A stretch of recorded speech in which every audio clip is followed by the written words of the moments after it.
नमस्कार दोस्तों हम सब ने जैसा सोचा था वैसा बिल्कुल नहीं हुआ। ट्रंप जैसे लीडर्स को देखकर हमें लगता था कि दुनिया में अब राइट विंग पॉलिटिक्स हावी हो रही है, लेकिन बांग्लादेश के चुनावों में ये साबित हुआ कि जो बात बिल्कुल तय नजर आती है वो कई बार पलट जाती है। बांग्लादेश में कट्टरपंथी पार्टी चुनाव हार गई है, उस पर वहां के अल्पसंख्यक हिंदुओं ने तो भरोसा नहीं ही किया, आम जनता ने भी उसका साथ नहीं दिया। जिन जेनजी युवाओं से पार्टी के नेताओं को बहुत उम्मीदें थी, उन्होंने भी धोखा दे दिया पार्टी को। आज हम बात करेंगे इसी अनएक्सपेक्टेड पॉलिटिकल ट्विस्ट की। 20 साल बाद बीएनपी की वापसी, जमाते इस्लामी की करारी हार और भारत के लिए ये सब क्या मायने रखता है ये नया बांग्लादेश।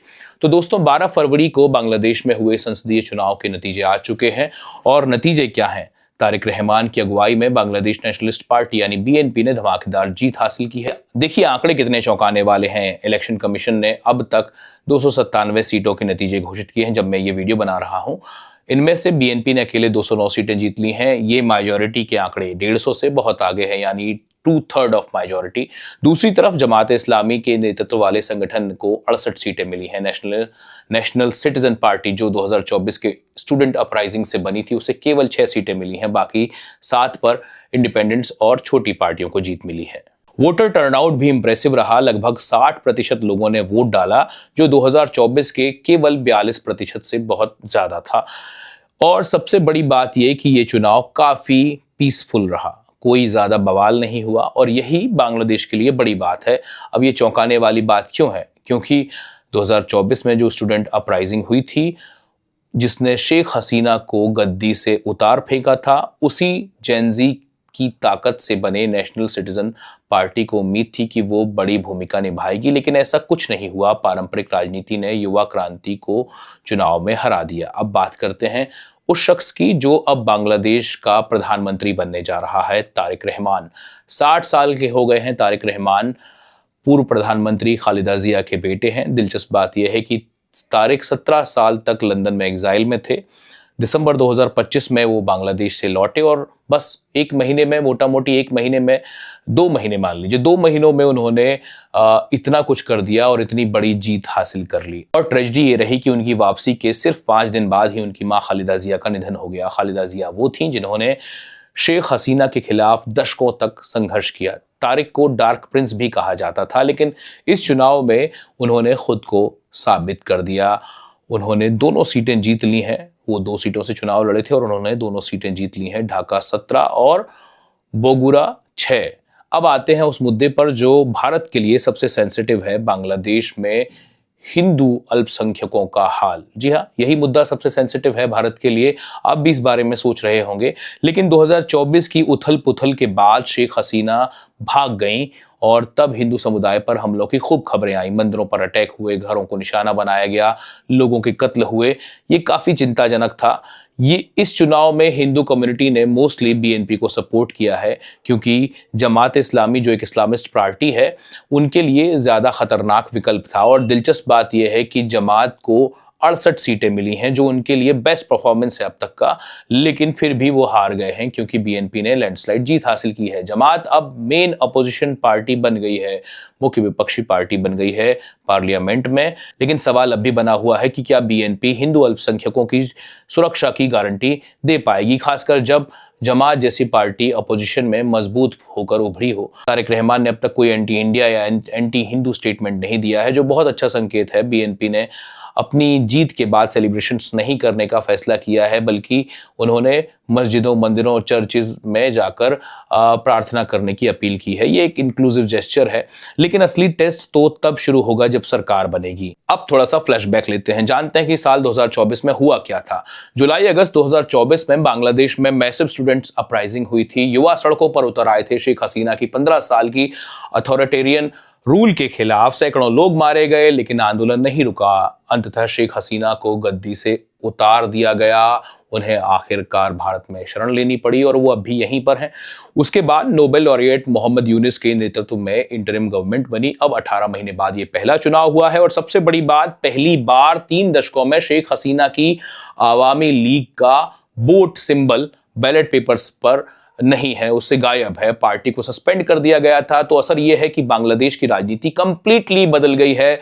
हसीना खालिदा की दो बेगमों की राजनीति का युग अब खत्म हो गया है।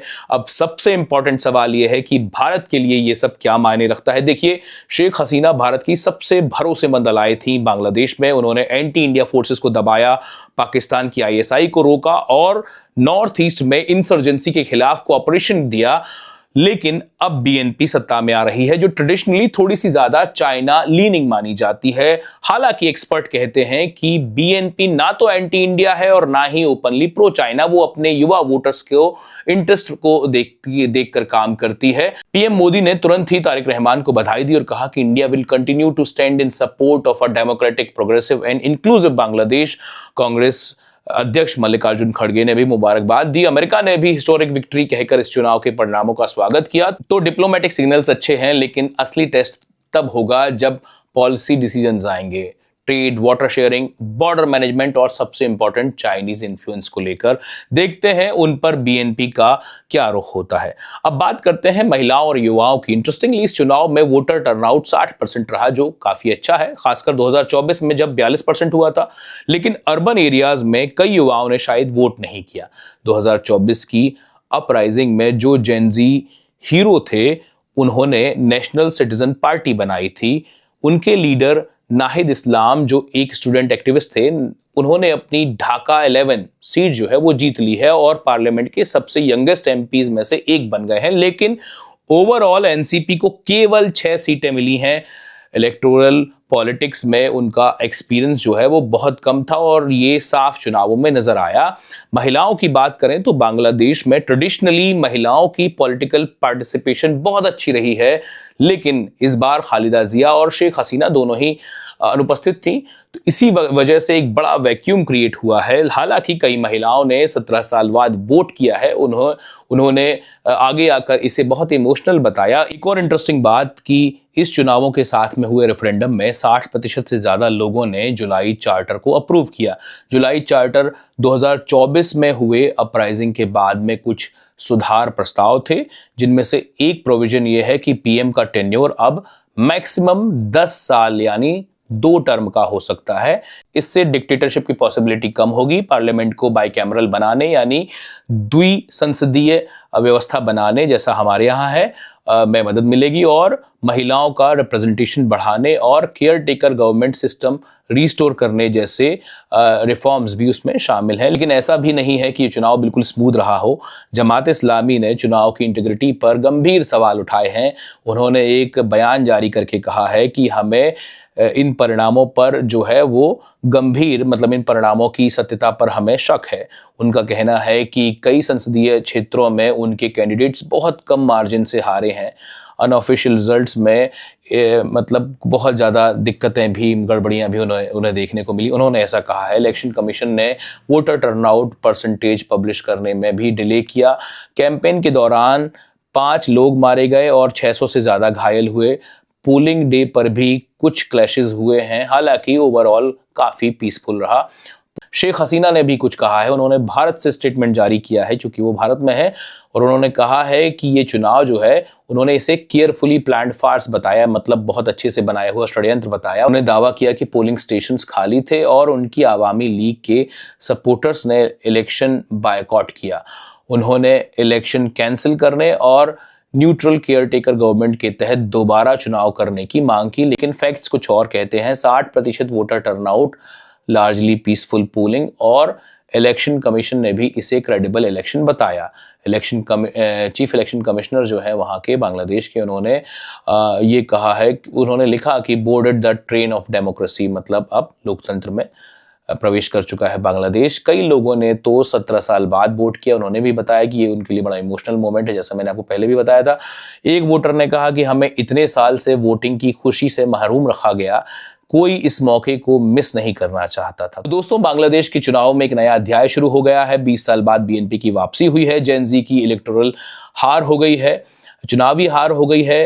हिंदू अल्पसंख्यकों की चिंताएं, भारत के लिए कुछ नए डिप्लोमेटिक चुनौतियां और बहुत कुछ है सोचने के लिए। तो दोस्तों, हर चुनाव में कुछ की टेकअवेज होते हैं, कुछ सीखने वाली बातें होती हैं, कुछ पता चलता है। तो इन बांग्लादेश के जो चुनाव हुए हैं उसमें ये पता चला है कि स्ट्रीट रेवोल्यूशंस जो होते हैं, मतलब जो नई क्रांतियां उपजती हैं जैसे बांग्लादेश में उपजी थी, और इलेक्टोरल विक्ट्रीज जो होती हैं वो अलग अलग बातें होती हैं। 2024 में डिक्टेटर को हटा दिया गया वहाँ के युवाओं द्वारा, लेकिन 2026 में बहुत एक्सपीरियंस लोगों ने चुनाव जीता। अब ये देखना होगा कि तारिक रहमान कैसी सरकार चलाते हैं, बनाते हैं, डेमोक्रेसी रिस्टोर होगी या नई परेशानियां आ जाएंगी, हिंदू अल्पसंख्यकों की हालत क्या होगी, भारत बांग्लादेश रिलेशन कैसे डेवलप होंगे। ये सब सवालों के जवाब आने वाले कुछ महीनों में मिल ही जाएंगे। तब तक के लिए बस इतना याद रखिए कि हमारे पड़ोस में जो होता है वो हमारे लिए डायरेक्टली अफेक्ट करता है, तो बांग्लादेश को नज़रअंदाज नहीं कर सकते हम। धन्यवाद दोस्तों। अगर ये मेरा वीडियो अच्छा लगा हो तो लाइक और शेयर कीजिएगा,